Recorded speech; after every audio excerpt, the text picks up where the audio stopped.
On va à la primature à présent. En prélude à la réunion du comité conjoint gouvernement, partenaires techniques et financiers sur le financement extérieur. Prévu ce 14 mars à Libreville, le Premier ministre chef du gouvernement de la transition Raymond Donsima a réuni ce matin les membres du gouvernement concernés par les projets de développement inscrits dans la loi des finances 2025.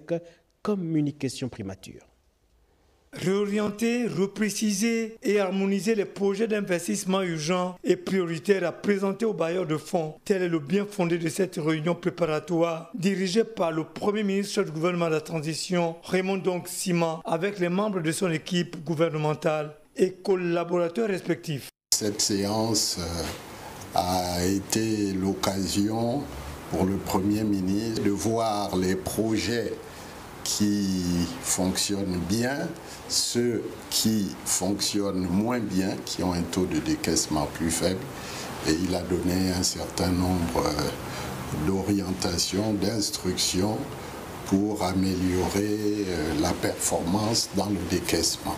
Des investissements qui vont permettre de relancer l'économie du pays, d'améliorer la croissance et le bien-être des populations. Avec le programme d'urgence communautaire pour le développement, qui est une innovation importante qui va permettre de soulager les zones rurales à l'intérieur du pays avec des projets en matière d'infrastructures, par exemple de petites infrastructures énergétiques pour amener l'électricité, pour amener l'eau, pour régler les projets agricoles et les gros investissements aussi. Autant affirmer que la réunion du comité conjoint gouvernement partenaires techniques et financiers de ce 14 mars va constituer une opportunité pour l'avenir économique du pays et partant pour son développement. Et puis dans la suite des rencontres sectorielles initiées par le ministère de l'économie et des participations, Marx-Alexandre Doumba a reçu cet après-midi l'association professionnelle d'établissement de crédit du Gabon. On sait plus avec Rodrigue Mukanzanzaï, Prestine Guayman. L'association professionnelle d'établissement de crédit du Gabon, en sigle APEC, a été reçue à son tour par le ministre de l'économie et des participations pour aborder les thématiques liées au financement de l'économie réelle et au soutien des PME. Les banques accompagnent énormément les populations. Elles font beaucoup et c'est vrai qu'on leur reproche de ne pas suffisamment financer l'économie, mais une banque, c'est une activité régulée, réglementée, qui doit respecter un certain nombre de critères. S'agissant de la mobilisation des financements innovants pour les grands projets sur l'identification et l'accompagnement des championnats nationaux et bien d'autres, là également des éclaircissements concrets. Au cours des 18 derniers mois, le chef de l'État a engagé un grand nombre de chantiers, a exprimé une vision très forte pour notre développement. Et il est essentiel pour cela que nous puissions mobiliser de la ressource de financement auprès des banques, auprès des marchés des capitaux. Et donc vraiment, cette série de rencontres s'inscrit vraiment dans une volonté et sous le contrôle et sous le leadership du chef de l'État, le général de brigade, Brice Clotaire Oligui Nguema. Faire ce qu'il souhaite faire pour les Gabonais, c'est-à-dire transformer le Gabon et créer un navire plus prospère, plus partagé, plus durable et plus inclusif. Nous sentons là avec un sentiment de satisfaction parce que Monsieur le ministre a prêté une oreille très attentive à nos préoccupations et aussi tracé un cadre qui va nous permettre de discuter et de travailler en toute sérénité. Le développement économique du Gabon passe par l'accompagnement des entreprises locales. Il est donc temps de créer un écosystème propice à leur croissance afin d'établir un contrat gagnant-gagnant. Cabinet du ministre de la Communication, le Data Center de la Poste SA, présenté ce matin aux partenaires Cyberschool à l'occasion d'une séance de travail initiée par Laurence Mengomezoro, épouse non, ministre de la Communication et des Médias, en présence de quelques responsables des entités techniques. Patrick Simangoy, Terence Langa et Di Sorel Yakunda. En recevant ce jeudi 13 mars 2025, Cyberschool, partenaire agréé spécialisé depuis une quinzaine d'années dans le développement des services Internet, la ministre de la Communication et des Médias, Laurence Nong, a voulu ici montrer aux yeux du Gabon et du monde les outils dont dispose la Poste gabonaise en matière de stockage de données. La Poste gabonaise dispose en effet d'un data center capable d'assurer une connectivité fiable et rapide, interconnecter 1536 clients dans la ville de Libreville, avec plus de 512 connexions par station de base.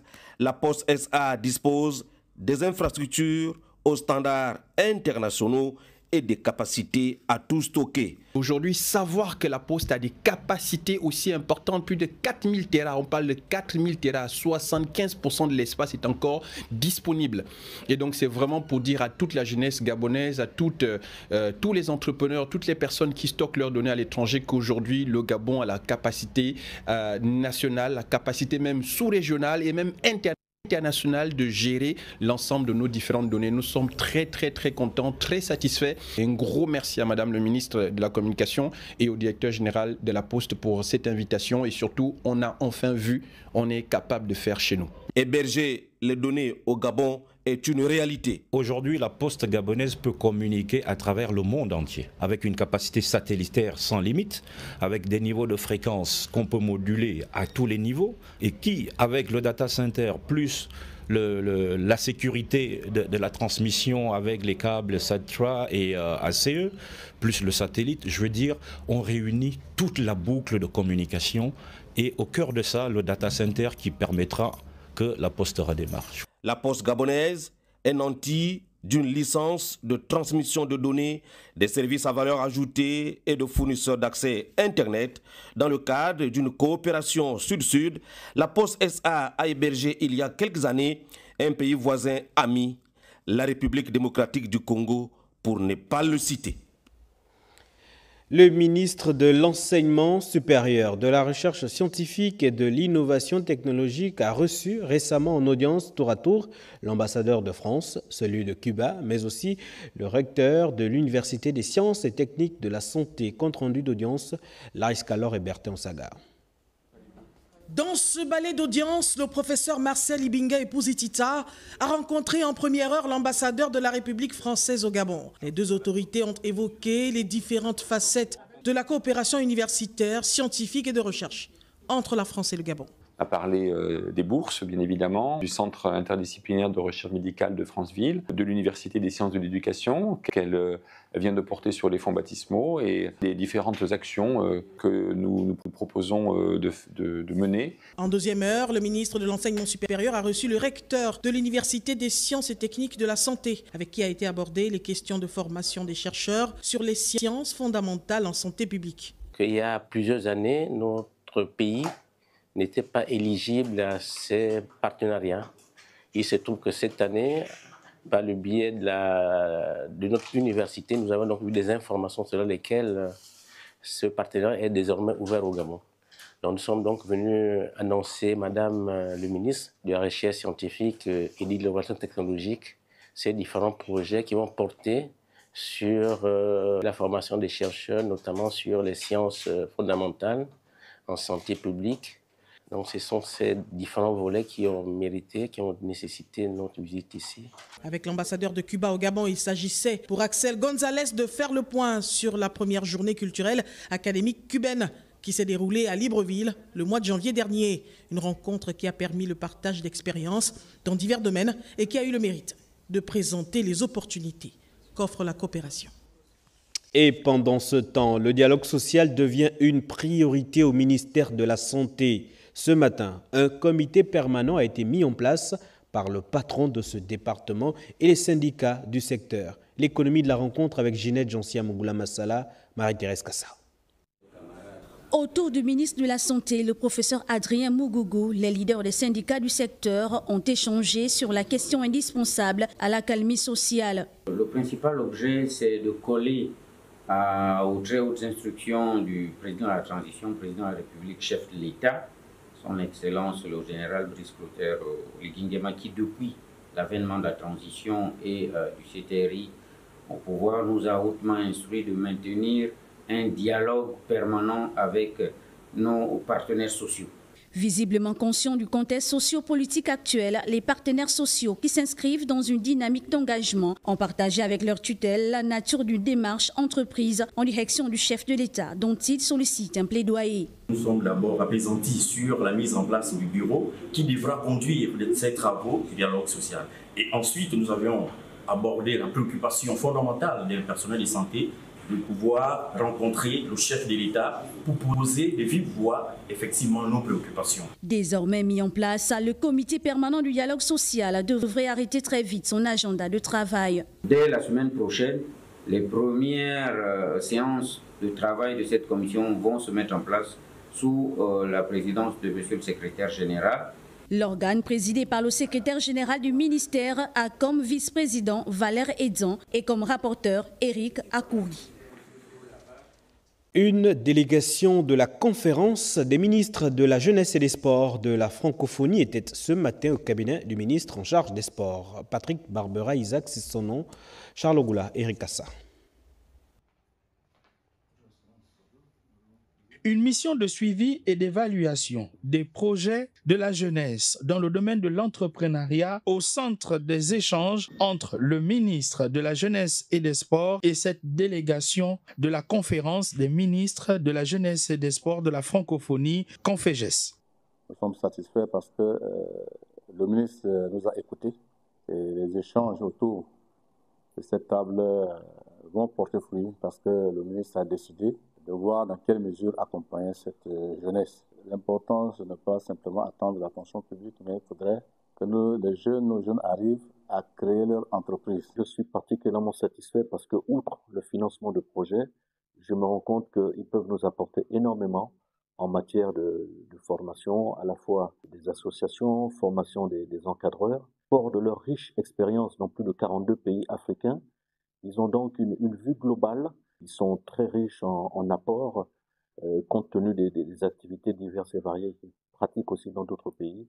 Et ils nous ont apporté vraiment des pistes de solutions d'une valeur inestimable. Cette mission va sillonner les provinces de l'Estuaire, le Moyen-Ogooué, l'Angounié et la Nyanga jusqu'au 15 mars prochain. Le 15 mars de chaque année, la CEMAC célèbre son anniversaire. En sa 16e édition, plusieurs manifestations sont prévues pour la circonstance.